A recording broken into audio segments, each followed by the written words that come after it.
Well, have you seen the Muffin Man? I have seen the Muffin Man. He I really have seen the exists. Muffin Man's trains. They're amazing.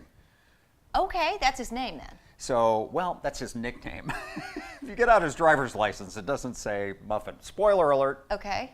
So we're going to find out how Mr. Muffin became Mr. Muffin. Okay, good, because I am curious. And how he got all of these trains, these amazing trains, as we take you to Atlanta, Indiana. It's the railroad crossroads of America. And of LifeStyle Indy, apparently.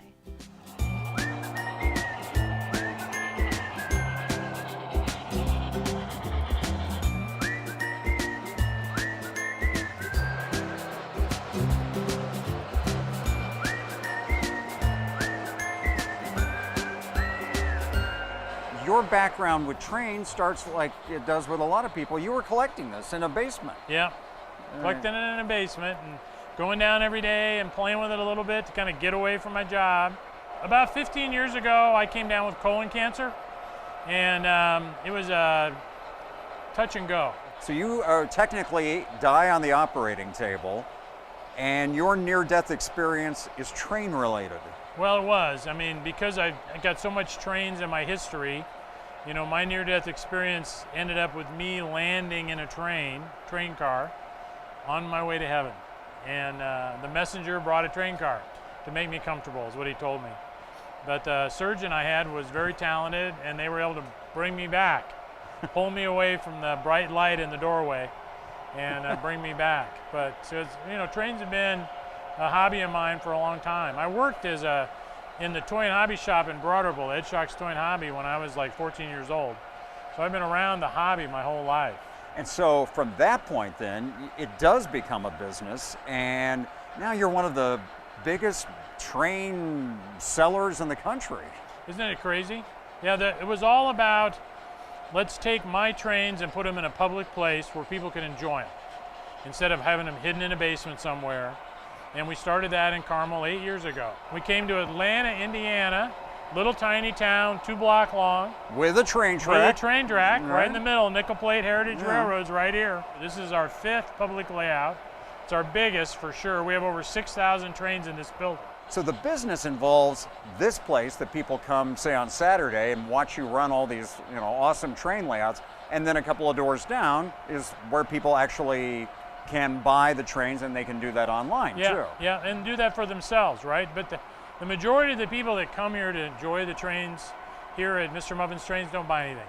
I mean, they come to experience model railroading, they come to share the hobby with their family or friends, reminisce about trains they had when they were a kid, reminisce about real trains. I mean, that's what this is about. Okay, we haven't explained it yet. Your real name, it's right here on the wall. It's Steve Nelson. Yes.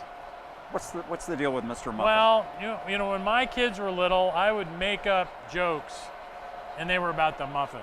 You know, getting ready to put them to bed, and I'm telling them a story about what the muffins did today. When my sons started helping me get into eBay and stuff like that, they said, "You can't use your real name, Dad."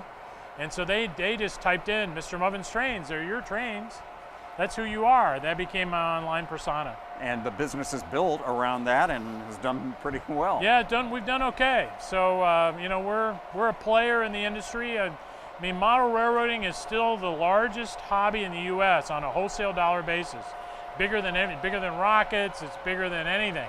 And if you haven't seen a train in a while, when you come to Mr. Muffin's shop, you may be surprised that it's being run with an iPad. Yes, right. A company called Mike's Train House, MTH Electric Trains, built an app that can talk to these trains. The trains all have a chip in them, and the train actually talks back to the app, and the app talks to the train. So if you bought a train set for this holiday season, for example, you're going to run it on your iPhone.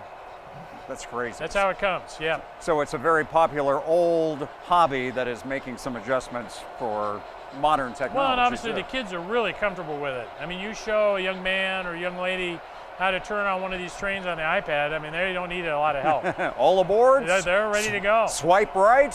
Yeah, here we go. Not a problem. Not a problem. And then we opened a restaurant so people have something to eat, a place to eat when they're here. And People the used to pack a restaurant? lunch. And the restaurant is called The Choo Choo Cafe. Choo Choo Cafe. And she's got a wonderful bakery in that cafe. It's really good. Good food. Well, if you go on Yelp and you look up the top 5 things to do in Hamilton County, Mr. Muffin's Trains is on the list. so maybe an idea for an excursion in the future. You get close to here, if you can smell that diesel smoke, you're on the right track. So to speak. It had to happen sooner or later. Mr. Muffin, thank you very much for letting us into the world of Mr. Muffin. I'm Paul Poteet for Lifestyle Indy.